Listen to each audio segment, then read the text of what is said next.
Cultura de Iglesia, segundo trimestre 2024. El propósito de la cultura. Amada Iglesia, buenas noches, ¿cómo están? Me alegra de que Dios nos haya concedido el privilegio de la vida, un día como hoy, para poder reunirnos como la Iglesia de Cristo y participar de esa medida de gracia que cada uno de ustedes tiene y que de hecho yo necesito. Ningún miembro del cuerpo, por relevante que parezca su asignación, puede decir que no necesita a los demás miembros del cuerpo. Por insignificante que parezca la función dentro de tal vez un orden institucional, cada miembro del cuerpo tiene una función que el cuerpo necesita. Tiene una medida de gracia. Y siempre es bueno cuando Dios nos concede estar entre los santos, porque somos enriquecidos a partir de esa realidad. Miren, el día de hoy quiero ver cómo el Dios me ayuda y detiene el tiempo, y yo puedo encapsular en unos 45, 50 y unos cuantos minutos más, unas cuantas cosas que quiero decir. Guerra avisada no mata soldado, dicen por ahí. Vaya conmigo al libro de Mateo en su capítulo 28, verso 18 al 20. Quiero ver cómo, gracias Yandra por el tiempo, quiero ver cómo Dios nos favorece y podemos ser precisos en esto que vamos a desarrollar. Cuando tenga el libro de Mateo en su capítulo 28, verso 18 al 20, nos puede confirmar.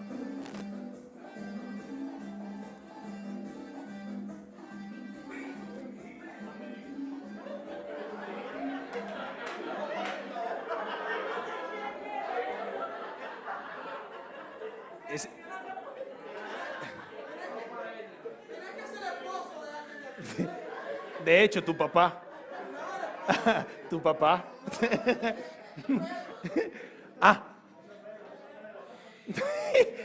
Gina. Mateo capítulo 28, versos 18 al 20, ¿lo tienen por ahí? Me gustaría que oremos unos breves instantes. Padre, damos gracias por el privilegio que nos concedes de ser colaboradores de esta obra eterna que tú estás edificando. El poder sumar a esto que tú estás tratando de hacer en esta generación, dejando ver una medida de tu Hijo, para que tu nombre sea dado a conocer, Dios.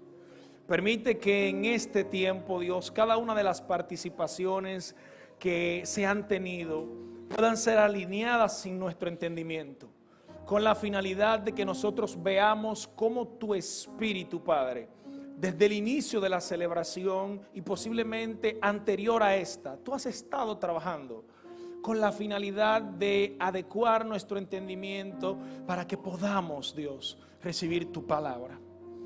Danos, Señor, las palabras correctas. Permítenos desempacar esto que tú nos estás permitiendo percibir. En Cristo Jesús hemos orado. Amén y amén. Dicen así las palabras del Señor. Y Jesús se acercó y les habló diciendo: toda potestad me es dada en el cielo y en la tierra. Por tanto, id y haced discípulos a todas las naciones, bautizándolos en el nombre del Padre, del Hijo y del Espíritu Santo, enseñándoles que guarden todas las cosas que os he mandado. Y aquí yo estoy con vosotros todos los días hasta el fin del mundo. Amén. Wow. Siempre que nos toca hablar de la palabra del Señor, aunque parezca ser un ejercicio muy sencillo, dado la medida de responsabilidad que recae sobre nuestros hombros, últimamente me han estado entrando unos nervios antes de iniciar a hablar estos temas. No porque tal vez no considere que Dios no haya puesto en nosotros las capacidades.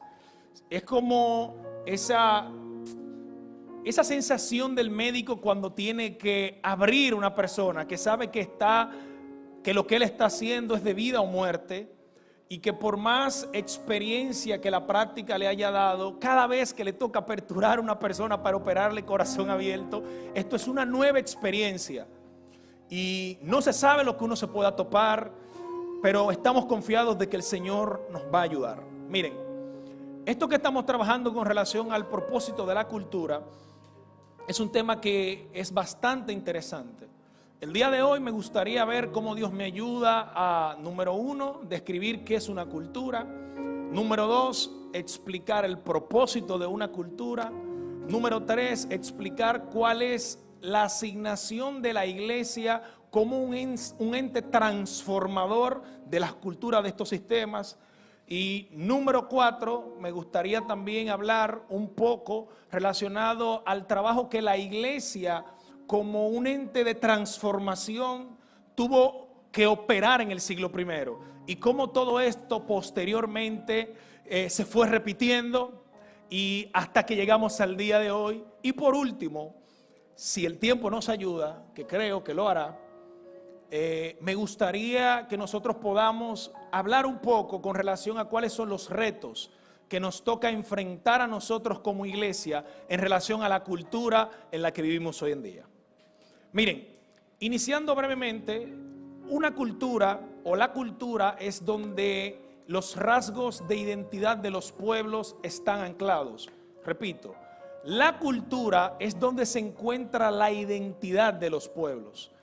Y esto ya ha sido dicho de otras formas. La pastora Lisi trató de ilustrarlo de forma perfecta, lo cual el pastor también rectificó, tratando de decir que toda cultura tiene una forma de cómo se percibe, tiene una forma de cómo habla, tiene una forma, o sea, hablando de esto, tiene una forma de comunicarse, tiene una forma alimentaria, tiene una forma de vestirse, en fin, la cultura es la que trata de contener toda la forma de vida de un pueblo.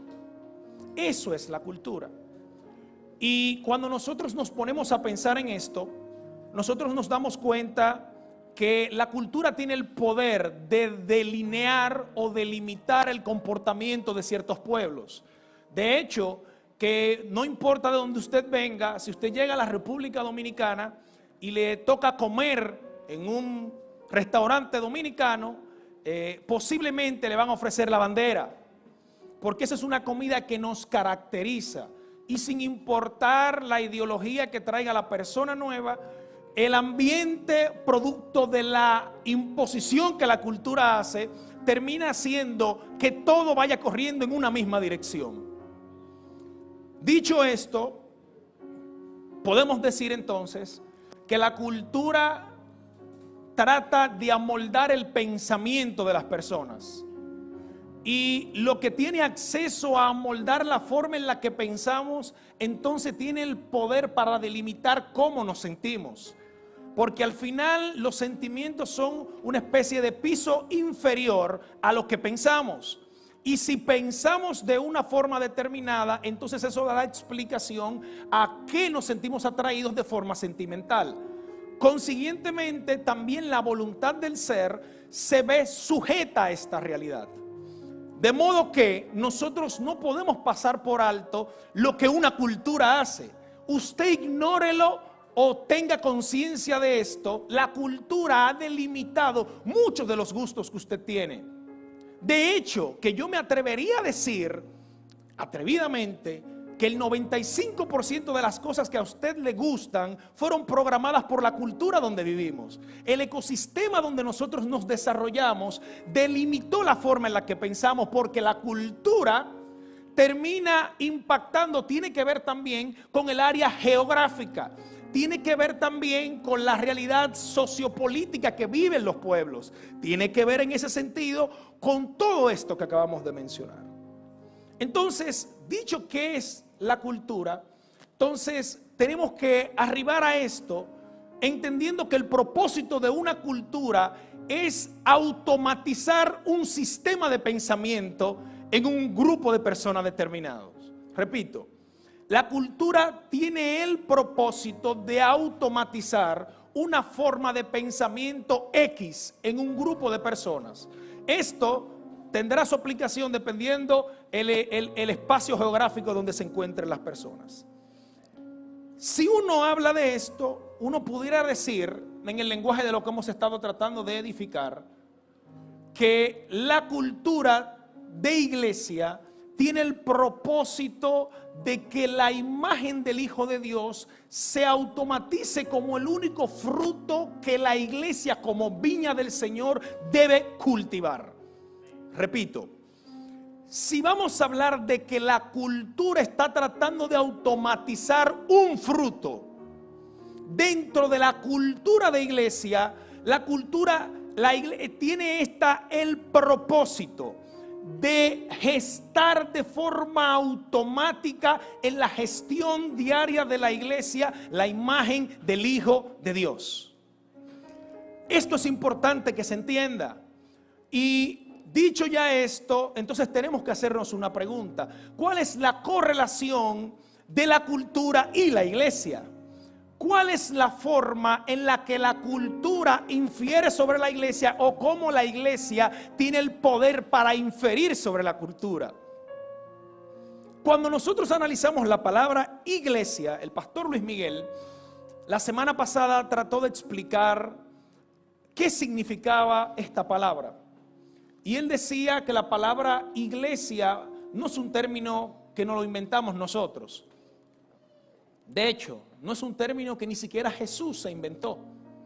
La palabra eclesia, como se escribe en el griego, es una palabra que está compuesta de dos cosas. Número uno, la preposición ek, que significa hacia afuera. Y el verbo que se encuentra es el verbo kaleos, que quiere decir los llamados. Cuando conjugamos estas palabras, entonces nos damos cuenta que la eclesía son los que son llamados fuera. Pero dentro del contexto cultural del primer siglo y anterior a este, donde se gesta esta palabra, la eclesía nunca fue pensada como un grupo religioso de personas que se reunían a cantar. La eclesía no tenía la asignación de preservar ritualismos humanos. La eclesía era un órgano gubernamental que tenía la asignación de preservar todo un sistema cultural que gobernaría en una ciudad.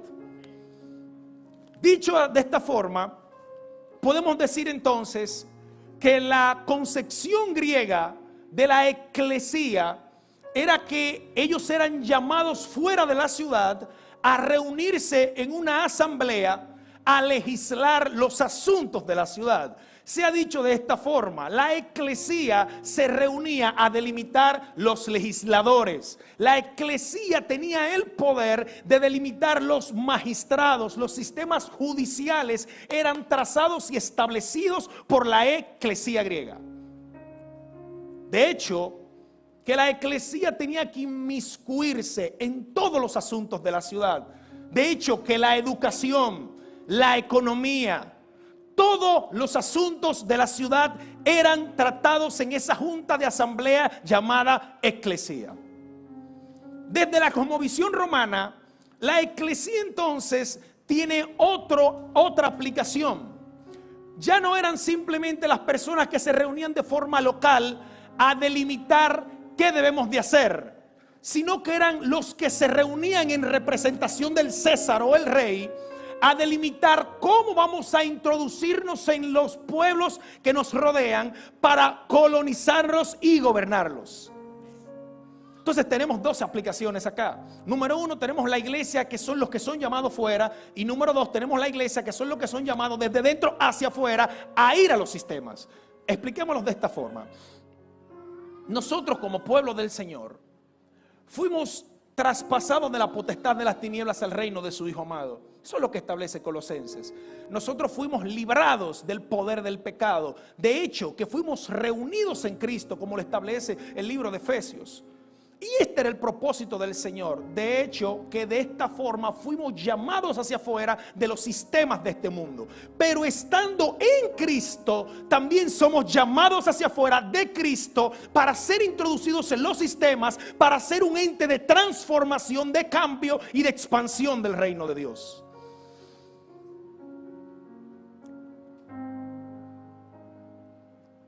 Vuelvo a repetirlo. La eclesía no era una institución religiosa, era un ente gubernamental que tenía la asignación de legislar todos los asuntos de la ciudad. Por eso tenemos que hacernos la pregunta que el pastor Luis Miguel citó la semana pasada, cuando él hacía referencia al libro de Uziel Reyes, donde él dice: ¿qué tenía Cristo en mente cuando él dijo: yo edificaré mi eclesía? ¿Estaba Cristo pensando en sinagogas? ¿Estaba Cristo pensando en asambleas locales? ¿Estaba Cristo pensando en cánticos, 2 rápidas, 3 lentas? ¿Qué tenía Cristo en mente? Cuando Cristo está diciendo que Él va a edificar su iglesia, Cristo tiene en mente, o por lo menos ese es el entendimiento de los que les rodeaban. Escuchen esto que les voy a decir. Era tan así que los discípulos de Jesús asumían que Jesús iba a darle un golpe de estado al Imperio Romano. Y ellos estaban haciendo, en buen dominicano, su cocote de que cuando tú estés en tu reino, siéntame a uno de estos muchachos a la izquierda y el otro a la derecha. Porque ellos sabían que la eclesía solamente tenía derecho legal de establecerla un rey.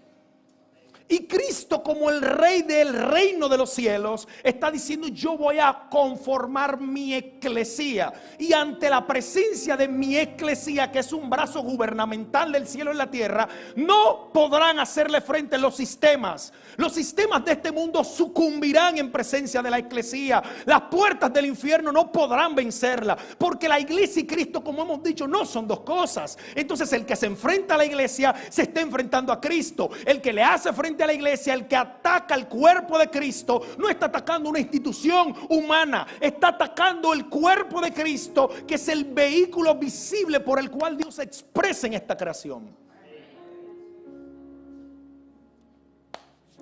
Ahora escuche esto. La iglesia, como mencionamos al principio en el texto inicial, dice que Jesús dice: tienen que ir a discipular las naciones de la tierra. Vayan y háganlo. ¿Cómo lo van a hacer? Enseñándoles que guarden que todas las cosas que yo os enseñé. Y de hecho, ponle un itevis: yo voy a estar con ustedes. Y ese yo voy a estar con ustedes no es el yo voy a estar con ustedes de un varón judío. Ese es el Cristo que resucitó de entre los muertos, el que está diciendo: en la autoridad que se me ha sido conferida, yo les estoy delegando poder para que salgan y colonicen los sistemas de este mundo, porque ustedes son mi iglesia. Entonces, la asignación discipular de la iglesia es la de la levadura. Alguien, los panaderos aquí saben perfectamente a lo que me estoy refiriendo. La levadura tiene la asignación de cambiar la composición morfológica de la harina. Es una especie de implosión interna la que sucede cuando la levadura es puesta en la harina.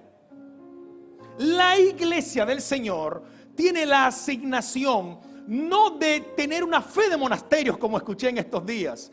Nuestro trabajo y asignación no es esperar que nos vamos a escapar de este planeta. No es tener la esperanza de que esto un día se va a acabar, porque de hecho los justos se heredarán la tierra. Y de hecho que Cristo está diciendo: ustedes como iglesia tienen que mezclarse en los sistemas de este mundo, no tener comunión con ellos, pero tienen que ser un ente de transformación, un ente que modifique y reestructura toda la depravación que esta sociedad está viviendo.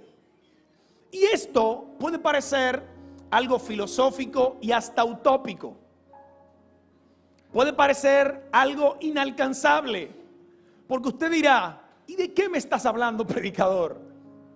Tú estás diciendo que la iglesia tiene la asignación de impactar a los sistemas de este mundo para transformarlos. Sí, ese es el propósito de una iglesia: extender la cultura del reino de donde ella proviene. Y esta cultura persigue única y exclusivamente, como dije anteriormente, el perpetuar la imagen del Hijo de Dios en la tierra. Por ende, como estamos hablando de la iglesia, que es un ente gubernamental, entonces aquí tenemos dos conflictos, o tenemos uno. La iglesia se va a enfrentar a un sistema depravado, perverso, caído, que tiene una cultura también, que tiene una forma en la que se comunica, tiene una forma en la que se viste, tiene un estilo de música que consume, tiene un tipo de alimento que prefiere, porque la cultura de este mundo también configura a sus miembros, también los dogmatiza, también los encarrila, también le delimita cómo van a pensar. Entonces, la cultura de este mundo, número 1, promueve la muerte, número 2, promueve la oscuridad, número 3, promueve la injusticia, número 4, promueve la mentira, número 5, promueve la corrupción, y número 6, promueve la guerra. Esa es la cultura que impera en los sistemas de este mundo. La iglesia del Señor tiene la asignación de ser el antónimo de todo esto. Tiene que, en vez de proveer muerte, tiene que proveer vida. En vez de oscuridad, tiene que ser luz. En vez de injusticia, tiene que ser justicia. En vez de operar en la mentira, tiene que operar en la verdad. En vez de aplaudir la corrupción, tiene que operar en la incorrupción. En vez de fomentar la guerra, la iglesia tiene que promover la paz. Cada una de estas realidades que acabo de presentar delante de ustedes son realidades que se enfrentan en el día a día y que no son realidades que en el siglo I la iglesia tuvo que enfrentar. Y acelero el paso con esto. La iglesia en el siglo I tuvo que irle de frente al sistema romano. La iglesia en el siglo I, ¿usted cree que esto que nosotros leemos hoy, que dicen que Cristo era el Hijo de Dios, que el reino de los cielos se había acercado, que decían los primeros creyentes que Cristo era el Señor, era una frase dominguera donde las personas se reunían a aplaudir? Señores, permítanme decirles lo siguiente: el no saber la implicación de decir que otra persona era el Señor aparte del César en el siglo I te podía costar la vida. El reino de Dios no es una frase que se inventa Jesús ni Juan el Bautista. El reino de Dios es una frase que se usaba única y exclusivamente para hablar del poderío del César. Y el decir que hay otro reino que está dentro del reino del César y que se acercó, eso era una vergüenza. Y el reino del César va a perseguir a ese reino, porque no puede haber otro reino, porque si hay otro reino quiere decir que hay otro rey. Y rey, solo yo, César. La frase el Hijo de Dios también era una frase que se adjudicaba a los césares, los cuales eran considerados como hijos de Dios.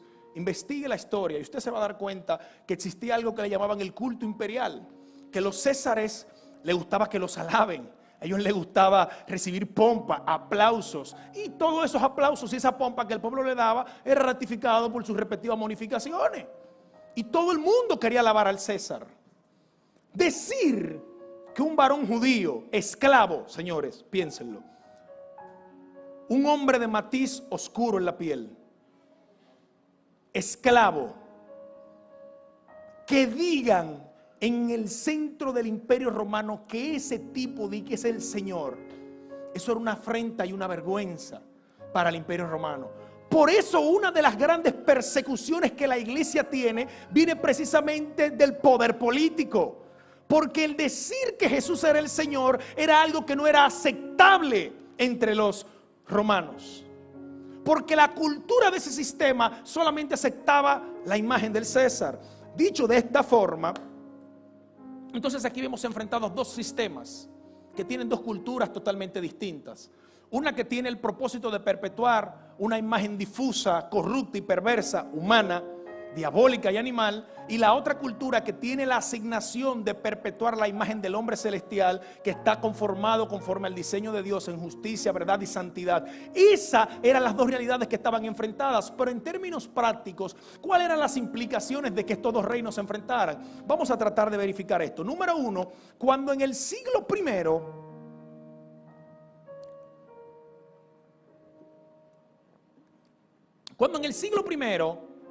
la iglesia, con su comportamiento de amar al débil, de cuidar a las viudas, de dignificar a la mujer, ellos exponiendo cómo las cosas se hacían de forma correcta, exponían las carencias y las falencias que operaban en el imperio romano. En el reino de este mundo que estaba representado en Roma, las mujeres no tenían voz ni voto. Los niños no eran tomados en consideración. Escuchen esto. Pensadores como Aristóteles y Platón proponían que tenía que haber una normativa de Estado para que los padres, cuando sus hijas les nacieran, ellos decidieran si ellos querían que viviera o no. Y ellos querían que esto se legalizara. Y de hecho que hay descubrimientos arqueológicos que demuestran que esto era una realidad. Las niñas en el Imperio Romano tenían la obligación de casarse a los 12 años. Eran un negocio. Solamente se podía tener una hija por familia. La segunda que nacía la ahogaban. Y eso era legalmente establecido. El Estado lo aplaudía. Las mujeres cuando enviudaban quedaban en una situación de que no tenían quien las proteja. Y si no se casaban a los 2 años, entonces tenían que pagar una cuota al Estado. Piensen en lo que les estoy tratando de decir. ¿Cómo tenemos esta realidad en el siglo I? La iglesia tiene que enfrentarse a esto. La iglesia tiene que enfrentarse a una situación donde el Imperio Romano no cuidaba a los más desfavorecidos. Y estamos hablando de que hay 2 señores enfrentados aquí. El César como el Señor, que tiene un tipo de conducta en relación a su pueblo, y Cristo como Señor, que tiene un tipo de comportamiento en relación a su cuerpo.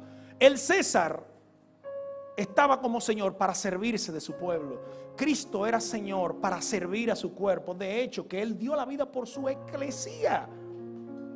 Él murió por ella, para limpiarla, para santificarla. Pero esta realidad tiene que enfrentarse a los apóstoles en el siglo I. ¿Y qué hicieron? Bueno, usted lo ha leído conmigo muchas veces en el libro de los Hechos capítulo 6. Los apóstoles instituyen todo un ministerio o servicio llamado diaconado, para prestar atención precisamente a las viudas que el Estado no estaba atendiendo, prestarle precisamente atención a los huérfanos y a los menospreciados. Esa era la labor de la iglesia. Y lea lo que el texto dice. Dice que cuando la iglesia hacía esto, dice que el Señor añadía lo que habían de ser salvos, porque la iglesia fue introducida como levadura dentro de un sistema perverso, pero ellos tenían que modelar la vida del reino de Dios, y el modelar de esta vida lo que estaba haciendo era que expandía la cultura del reino de Dios. Y permítanme decirles que las mujeres y el evangelio comenzó a crecer. La gente quería a Cristo. Siglo II, siglo III, 2 pandemias azotaron el Imperio Romano. Los poderosos ante esta realidad terminaron huyendo. La iglesia le hizo frente a este problema. Investíguelo. Al punto de que es como cuando usted en un trabajo son 10 empleados y hay 8 que son unos sin gracia y no hacen las cosas bien, pero hay 2 que independientemente del salario gozosamente deciden hacerlo bien. Esos 2, como levantan un estándar, son un oprobio para los 8 que lo están haciendo mal. Como la iglesia en el siglo II y siglo III mostró un estándar de a qué se parecía el amor de ese Señor al que ellos decían servirles, ¿sabe lo que pasaba? Que los emperadores decían: la iglesia es una afrenta a lo que nosotros creemos, porque los poderosos se iban y dejaban a la gente, y la iglesia estaba ahí. Y estamos hablando de una pandemia que mató casi el 60% de la población de Alejandría. Y la iglesia estuvo ahí atendiendo a sus enfermos sin importar el estatus. Otro factor, señores, la esclavitud estaba legalizada en el Imperio Romano. Y la iglesia, Pablo, usted y yo lo leemos como una chercha eso hoy, que Pablo dice que no había varón ni hembra, ni esclavo ni libre. Señores, dicho eso en el siglo I, era para que te maten. ¿Por qué? ¿Cómo tú vas a decir en un estado corrupto y perverso que la esclavitud está legalizada, que ya no hay esclavo ni libre?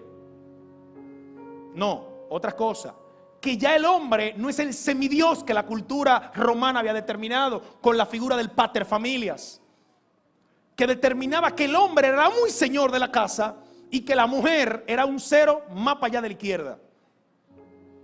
Nadie en esa casa podía abrir la boca. Y Pablo dice: hombres, amad a vuestras mujeres. degradó la versión inflada del hombre que el Imperio Romano en su cultura había procreado y elevó la dignidad de la mujer y de los hijos. Esas transformaciones produjeron la iglesia en el siglo I. Y a raíz de todo esto entonces se cumple o tiene sentido lo que se establece en el libro de los Hechos capítulo 17 verso 6, que dice: he aquí, estos que trastornan el mundo ahora están aquí. ¿Por qué le tenían miedo a esta gente? Cuando usted lee ese contexto, usted se da cuenta que Pablo, con su predicación de decir de que Cristo era el Señor y de que Él era el poderoso por encima de todas las huestes espirituales, estaba desbaratando el negocito de las estatuas que tenían. Y los verdugos que hacían su cuadrito para venderlo, se estaban quedando sin negocio. Porque Pablo le dijo: no es así. ¿Y ustedes creen que le salió barato eso a Pablo? Varias veces lo dejaron apedreado, por muerto. En esa ocasión específicamente le dieron unos cuantos latigazos y lo meten en una cárcel. Allá tiene el Señor que comienza Pablo y Silas, no sé si cantaban como Luis y como yo, pero dice que las cadenas se cayeron.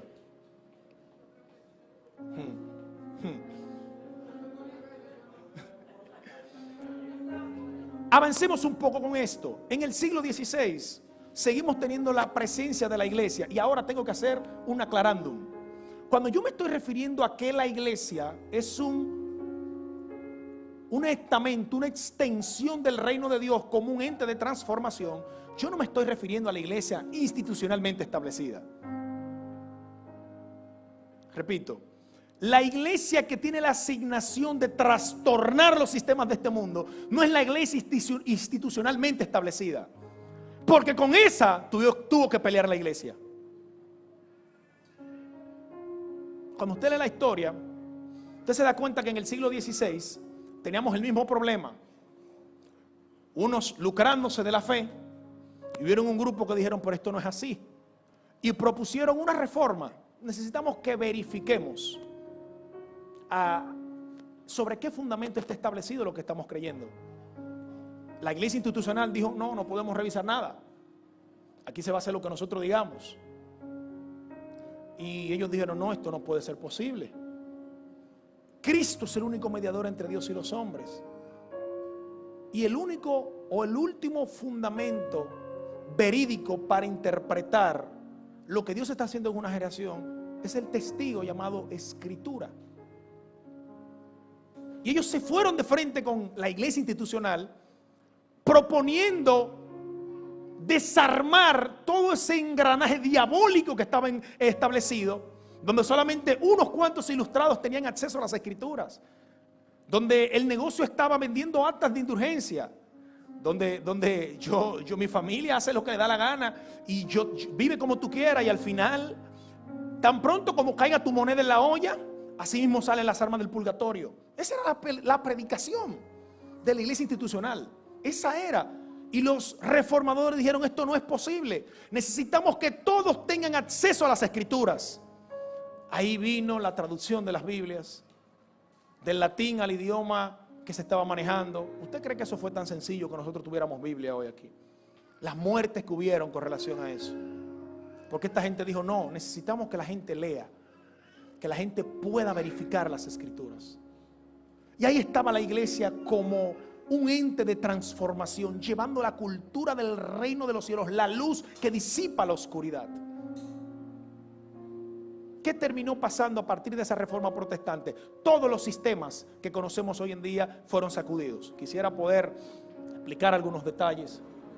Todos los sistemas fueron sacudidos, tanto aspectos económicos, políticos, religiosos.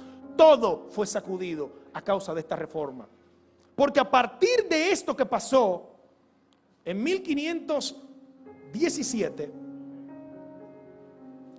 se legaliza, escuche esto, se establece la primera escuela pública obligatoria gratuita del mundo.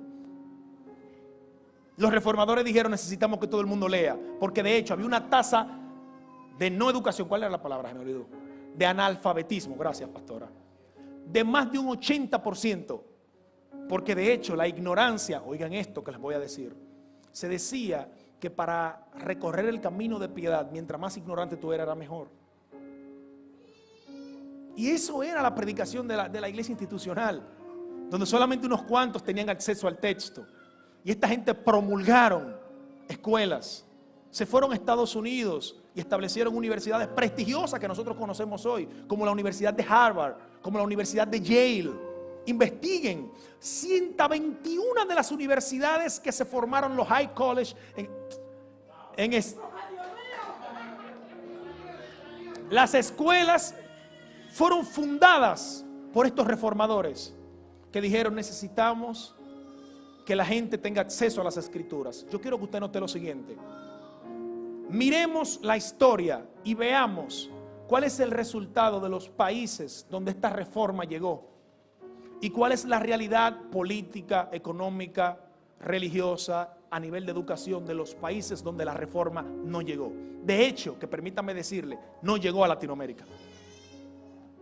No se le fue permitido, porque basado en el texto de Deuteronomio 17:2, pues entonces se forma una corte llamada la Santa Inquisición, y todo el que iba en contra de lo que decía la iglesia institucional era quemado en la hoguera. Así de sencillo. Y eso, ¿usted cree que está muy lejos? La última vez donde funcionaron estos tribunales fueron en 1820. Colombia, Perú, se me olvida el otro país, y México. Nadie podía decir nada que no fuera aprobado por la iglesia institucional. Sin embargo, en los lugares donde la reforma llegó, Suiza, Italia, Francia, Inglaterra, Canadá, Estados Unidos, miren el desarrollo de estos países. Y los analistas inclusive dicen, oigan lo que dicen, Alemania, claro, ese es el epicentro, Víctor, es cierto. Dicen los analistas que inclusive, escuchen esto, Dios mío, me puse a hablar con Víctor ahí, se me fue lo que iba a decir. Déjeme beber agua.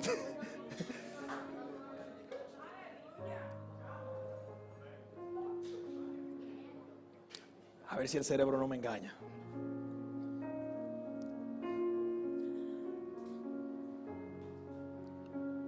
Que como resultado de la reforma protestante que nace en Alemania, dicen algunos analistas que inclusive la primera revolución industrial encuentra sus inicios sobre la plataforma de lo que establecieron los reformadores.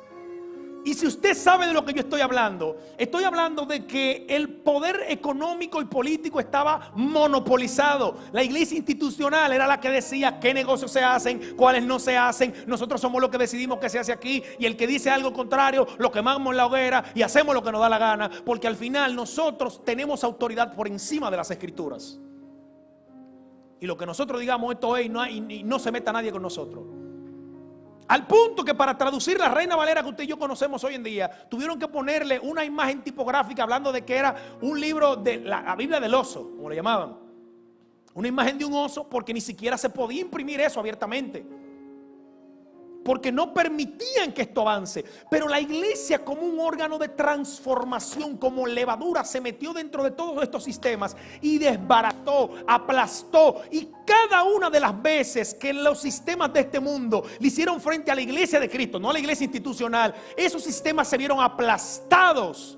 Porque lo que dice Daniel 2:44 es que en los días de aquellos reyes Dios iba a establecer un reino inconmovible. Y esto de ser inconmovible está diciendo lo mismo que Jesús está tratando de decir, que en presencia de mi eclesía no prevalecerán los sistemas de este mundo. Cada vez que la iglesia le hizo frente a la mentira que históricamente gobernó, la luz de Dios llegó, el entendimiento se abrió y eso trajo transformación social.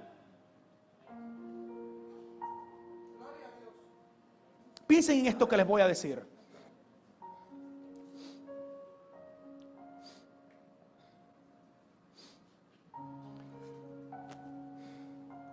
Decía Martín Lutero que la iglesia que predica un evangelio descontextualizado a la realidad de la sociedad en la que se vive, no está predicando el evangelio.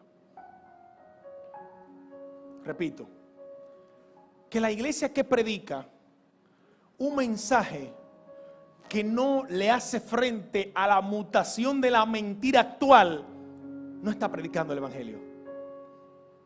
Porque el evangelio no es un modismo. El evangelio no son terminologías. El evangelio es la buena noticia del reino de Dios que se ha acercado. Es transformación.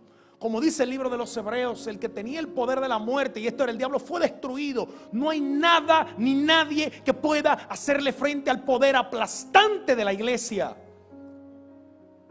Porque la iglesia y Cristo comparten la misma vida. Y es el poder de una vida indestructible, la plataforma por donde camina y transita la iglesia del Señor.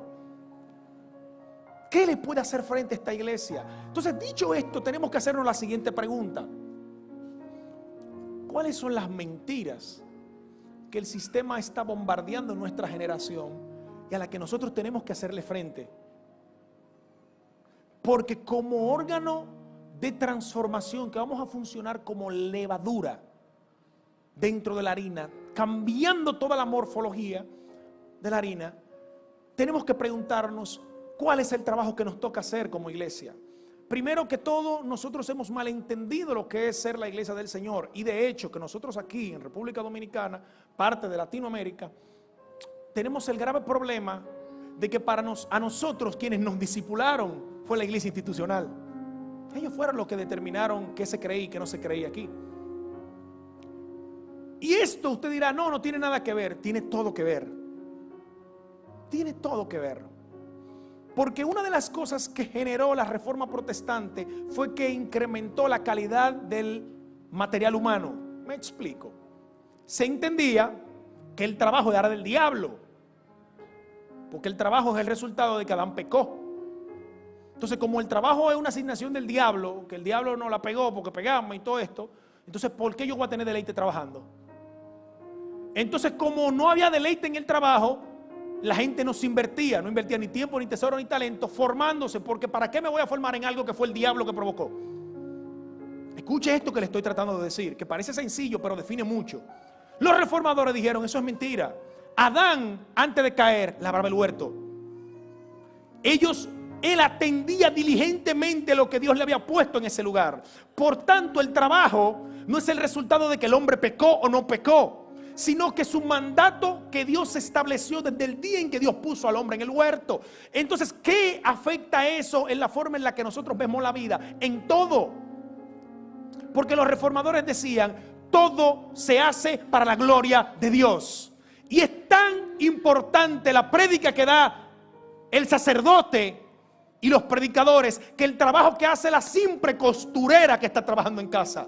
Porque definir cuál es el pilar que te motiva determinará el empeño que tú le vas a poner. Cuando la reforma comenzó a proponer que todo se estaba haciendo para la gloria de Dios y que lo que hacíamos, tanto el que predica como el que lava, como el que trabaja, como el que recoge el trigo, como el que lo siembra, es para la gloria de Dios. Permítanme decirles a ustedes que ahí comenzó a aparecer el material humano donde se levantaron los grandes imperios de las naciones que ya conocemos. Escuche como algo sencillo. ¿Y a nosotros cuál fue el que no llegó? El que trabaje del diablo. Y producto de eso, más de 500 años, tenemos 500 años. No, de la llegada de Colón aquí, de los muchachos aquí. Gracias. 600 años de historia y todavía nosotros le estamos echando la culpa a Colón que vino y se llevó el orito. Pero ¿dónde está anclado eso? Está anclado en la cosmovisión del evangelio que nos fecundó. La cultura que nos llegó a nosotros fue una cultura que nos dogmatizó para pensar, señores, ¿y para qué vamos a formarlo si nos vamos para el cielo mañana? Ese era el pensamiento que gobernaba en la iglesia institucional, que solamente los altos rangos de la iglesia podían formarse. Señor, ustedes saben que todavía aquí hasta 1942 la mujer no tenía ni voz ni voto. Recientemente, eso no está muy lejos. No hay 100 años, no ha pasado 100 años de eso. Donde esas realidades estaban gobernando nuestro país, donde todos esos países donde la reforma no llegó, lamentablemente el caso, el gobierno que termina imperando son los de izquierda.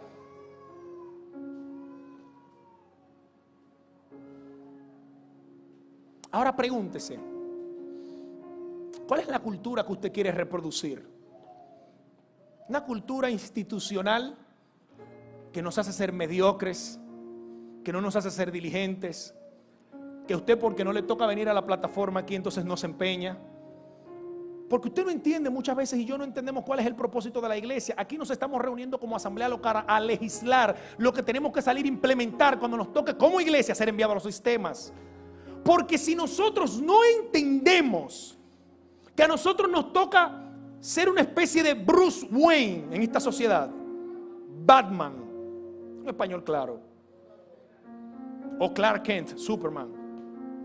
Piensen en esto. De cara a la sociedad, él era Batman, pero su identidad secreta era Bruce Wayne. Esto pasa en las escrituras. Los hombres de Dios se vestían de comerciantes y era el trabajo de la eclesía. Vestirse de empresarios, vestirse de abogados, vestirse de médicos, vestirse de policías, vestirse de economistas, vestirse de científicos. Todo es una fachada pública. Porque necesitamos que donde lleguemos el reino de Dios se expanda y la carta de presentación o el santo carné que me va a permitir entrar a esa demarcación del sistema de este mundo es la formación que yo recibo según los sistemas de este mundo. Porque al final del camino, como yo le decía a una persona en estos días que fui a comprar una mercancía, ella me decía, no, atiende tu negocio. Me decía ella con Madiel y yo le decía, pero es que tú no entiendes. Es que este es una excusa, este es el negocio que yo estoy aquí para hacer.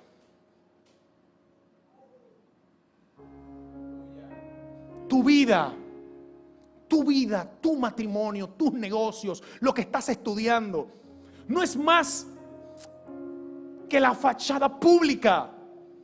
Te pasa lo mismo que le pasaba a Daniel, claro que con diferentes explicaciones. Daniel se vestía de político en la casa de Nabucodonosor, pero Daniel secretamente lo que estaba inquiriendo era sobre qué tiempo y sobre qué persona se había de manifestar el Espíritu de Cristo. Públicamente soy astrólogo, decodifico sueños, pero eso es un trabajo público. Mi real identidad es que soy Bruce Wayne. ¿Se entiende? ¿Se entiende? Y si eso no se entiende, pues entonces seremos víctimas de este sistema. Porque este sistema nos está haciendo propuestas a la cual nosotros no podemos quedarnos callados. No podemos cerrar los ojos ante una sociedad que no perdió la fe, sino que perdió la razón, como decía el pastor Luis Miguel. Una sociedad que nos está bombardeando, diciendo que nuestro cuerpo tiene que ser explorado y que eso tiene que ser, Dios mío, los niños. Y que tenemos que disfrutar todos los niveles de placeres del cuerpo. Que tenemos que revisarnos y que tenemos que hacer todo esto. Y ellos dicen que nosotros somos tontos porque nosotros hacemos lo que dice un dogma. Ellos dicen nosotros somos libres de hacer lo que nos da la gana. A eso nosotros decimos, ese es el problema, que ustedes son libres, yo tengo un Señor sobre mi vida. Ese sistema es el que en el siglo I aprobaba el aborto. ¿Que usted cree que eso es nuevo? Eso no es nuevo. Esas sociedades también lo aprobaban legalmente, que de hecho que lo lograron y era bien visto. Inclusive los filósofos del siglo I decían que era un absurdo y que era una irracionalidad de los judíos decir que un padre decidiera si su hijo vive o no vive. Eso es una estupidez. A ese nivel estaban. Y a la iglesia eso le hizo frente. ¿Cómo la iglesia le hizo frente a eso? Comenzó a adoptar niños. Investíguelo. Dijeron, el Estado quería reducir la tasa de natalidad y se imponía. La iglesia dijo, no. La vida está primero. La vida está primero. Este sistema hoy en día nos está diciendo que el único propósito del matrimonio es un propósito hedonista. ¿Se entiende esa palabra? Hedonismo habla de vivir por el placer y para el placer. Y se está promoviendo en nuestras sociedades y en nuestra cara que el único propósito por lo cual las parejas se juntan es para tener sexo. Y el diseño escritural establece que el único propósito del matrimonio es formar familias. El único.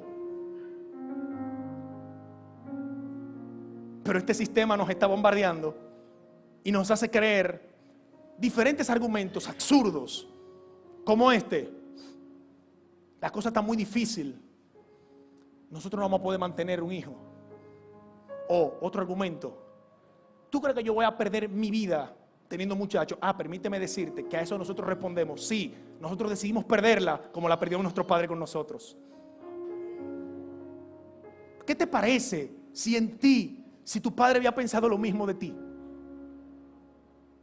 ¿Qué te parece, Yandra, eso?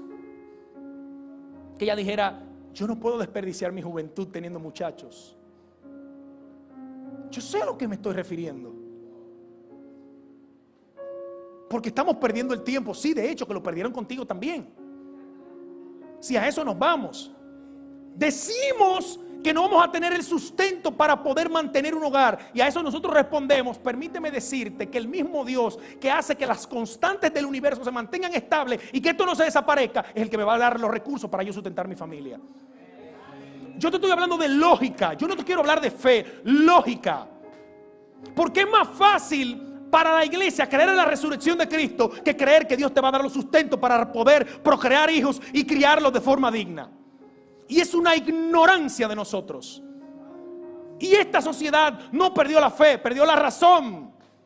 ¿Y hasta qué punto esos pensamientos nos han colonizado para delimitar la forma en la que los comportamos, la forma en la que vivimos, la forma en la que percibimos la vida, la forma en la que nosotros tenemos placer y en lo que no tenemos placer? Una iglesia que debía de tener placer en presencia de la verdad, por causa de que los sistemas de este mundo muchas veces se infiltran como pensamientos novedosos, como pensamientos filtraditos por ahí en esta realidad, esta posverdad. La iglesia ahora se ofende en presencia de la verdad. Se ofende. Y yo no puedo. No. ¿Que quién te dijo a ti que el matrimonio fue hecho con un fin de tener hijos? Ajá, te pregunto. Respóndeme, ¿qué tipo de organismo vivo en el planeta se ha podido sostener en el tiempo sin reproducción? Yo estoy haciendo preguntas lógicas. Preguntas lógicas. ¿Por qué ese sistema nos está bombardeando con todo? Y ese sistema está programando la ideología de nuestros hijos, está promoviendo la no natalidad, está promoviendo todo. ¿Y tú sabes por qué está promoviendo la no natalidad? Cuando ellos mismos fueron los que incentivaron a la depravación sexual. Entonces ahora me quieren decir que ellos quieren controlar el mismo problema que ellos gestionaron. Que con un preservativo vamos a resolver esto. Discúlpenme si estoy sonando muy fuerte. Pero esta es la realidad de la iglesia de Cristo. Nosotros tenemos que mezclarnos y dentro de nosotros tienen que salir los mejores científicos. Señores, esto yo no lo estoy diciendo como un cliché. Fórmese, estudie, estudie, estudie y estudie.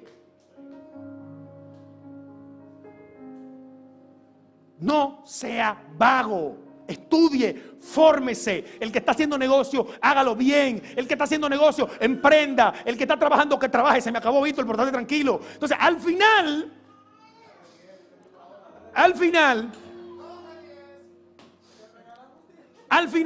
escuchen esto. Si nosotros no entendemos el reino al que representamos, que somos embajadores, decía el pastor la semana pasada. Somos embajadores. Ahora lo que tú tienes que preguntarte es, ¿qué reino tú representas en tu estilo de vida? No me hable de vaina evangélica, no me diga, no. Dime, ¿qué reino tu vida representa? Las ideas de este mundo, perversas, corruptas, esas son las ideas que tú representas. Pues tú tienes que cuestionarte a ti mismo y preguntarte, ¿cómo llegamos hasta aquí? Porque la iglesia necesita volverse a las escrituras. Necesita volver a respetar el diseño. Y voy a decir esto, que los hijos salen malos, por eso no queremos tener hijos. Nosotros respondemos a eso. Lo que pasa es que ellos no crían en un ecosistema donde la vida gobierna como nosotros lo vamos a hacer. Es muy fácil para nosotros hablar de la depravación de este sistema. Pero coge el bate. Ven para el juego conmigo. Porque desde la banca yo quiero decir cómo que tienen que hacerlo los empresarios. Desde mi casa yo quiero decirlo cómo que tienen que hacerlo los empleados. Desde la silla yo quiero decir cómo que tiene que predicar el predicador. Y cómo que tiene que cantar el que canta. Batea tú, ven. A veces bueno. Si es fácil, batea la 95, la recta. Ven. Entonces, concluyendo.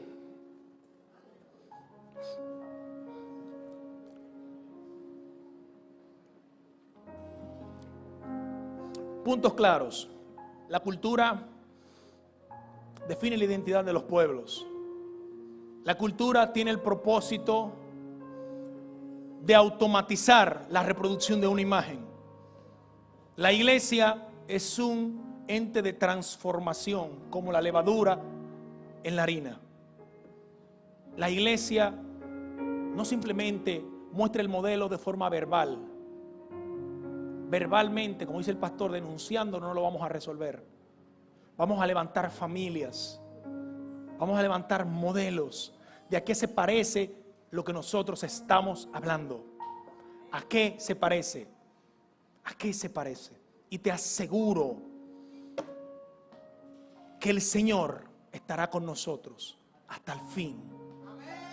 Él estará con nosotros.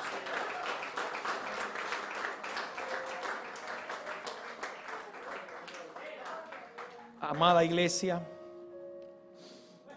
por favor reflexione en esto, investigue, para que no nos pase como dice la frase, el pueblo que no conoce su historia está condenado a repetirla. Investíguelo, sea diligente.